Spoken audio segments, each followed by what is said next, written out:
أعوذ بالله من الشيطان الرجيم بسم الله الرحمن الرحيم۔ وہ کہیں گے تو پاک ہے، تو ہی ہمارا دوست ہے، نہ یہ بلکہ یہ جنات کو پوجا کرتے تھے اور اکثر انہی کو مانتے تھے۔ تو آج تم میں سے کوئی کسی کو نفع اور نقصان پہنچانے کا اختیار نہیں رکھتا، اور ہم ظالموں سے کہیں گے کہ یہ دوزخ کے عذاب کا جس کو تم جھوٹ سمجھتے تھے مزہ چکھو،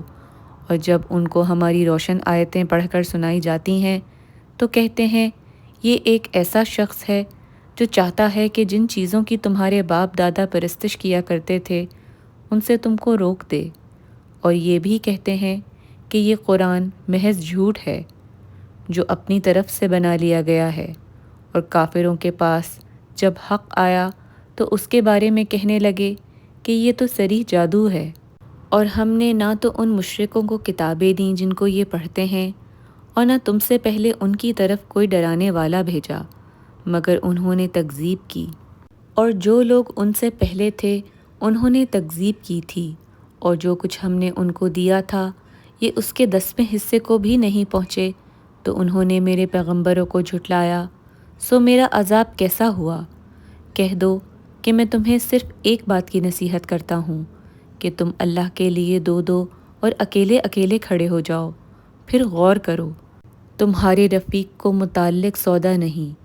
وہ تو تم کو عذاب سخت کے آنے سے پہلے صرف ڈرانے والے ہیں۔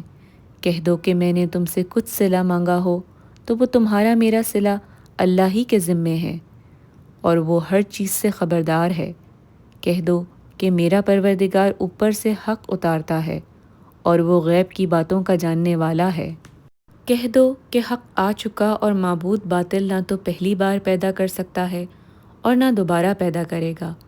کہہ دو کہ اگر میں گمراہ ہوں تو میری گمراہی کا ضرر مجھی کو ہے، اور اگر ہدایت پر ہوں تو یہ اس کی طفیل ہے جو میرا پروردگار میری طرف وحی بھیجتا ہے، بے شک وہ سننے والا اور نزدیک ہے۔ اور کاش تم دیکھو جب یہ گھبرا جائیں گے تو عذاب سے بچ نہیں سکیں گے اور نزدیک ہی سے پکڑ لیے جائیں گے، اور کہیں گے کہ ہم اس پر ایمان لے آئے،